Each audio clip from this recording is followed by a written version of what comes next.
Sevens Golden Diamonds, Ermalur, Vadadala. മദ്രസ പഠനം കഴിഞ്ഞവർക്ക് തുടർ വിദ്യാഭ്യാസ പഠനവുമായി നജാത്ത് എഡ്യൂക്കേഷണൽ ചാരിറ്റബിൾ ട്രസ്റ്റ്.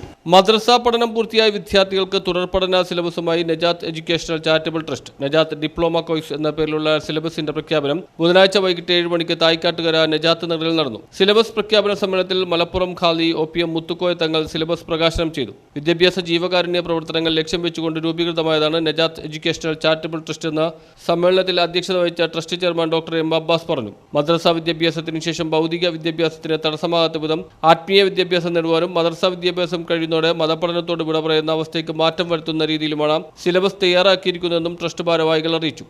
ഇതിനെക്കുറിച്ച് അവർക്ക് വ്യക്തമായ ഒരു ദിശാബോധം നൽകുന്ന ഒരു കാഴ്ചപ്പാടുള്ള ഫ്യൂച്ചറിനെ പറ്റി ചിന്തിക്കുന്ന ആളാണ് ഓണംപള്ളി ഉസ്താദ്. അത് വാക്കിലും എഴുത്തിലും പലതിലും ഞാനത് കൂടുതൽ പറയുന്നില്ല.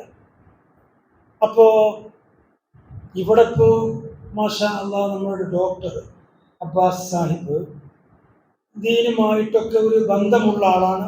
അതിലൊക്കെ നമ്മുടെ ഓണംപള്ളി ഉസ്താദിന് ഒരു പങ്കുണ്ട്.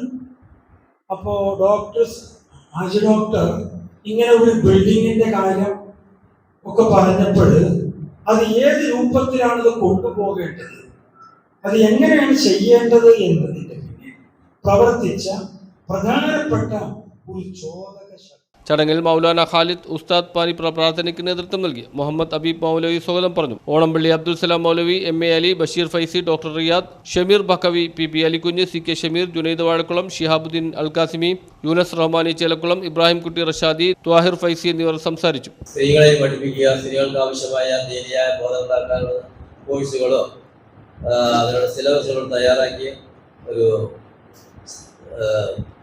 മദ്രസ അല്ലെങ്കിൽ നേരത്തെ ഉസ്താദ് പറഞ്ഞ പോലെ കുറേ കോഴ്സുകളുടെ പേര് പറഞ്ഞു. ആ നിലയിൽ നജാത്ത് ഡിപ്ലോമ കോഴ്സ് തുടങ്ങാൻ ഉള്ള ഉദ്ദേശത്തോടു കൂടിയാണ് നമ്മളിപ്പോൾ മുന്നോട്ട് പോയിക്കൊണ്ടിരിക്കുന്നത്. അള്ളാഹു ഇത് സഫലീകരിച്ചുമാറാകട്ടെ. ഡോക്ടർ മൊഹീദ്ദീൻ ഹിജാസ് നന്ദി പറഞ്ഞു. ചടങ്ങിൽ ഈ വർഷം ഹജ്ജിന് പോകുന്ന ഹാജിമാർക്ക് യാത്രയയപ്പ് നൽകി. News bureau, Aluva.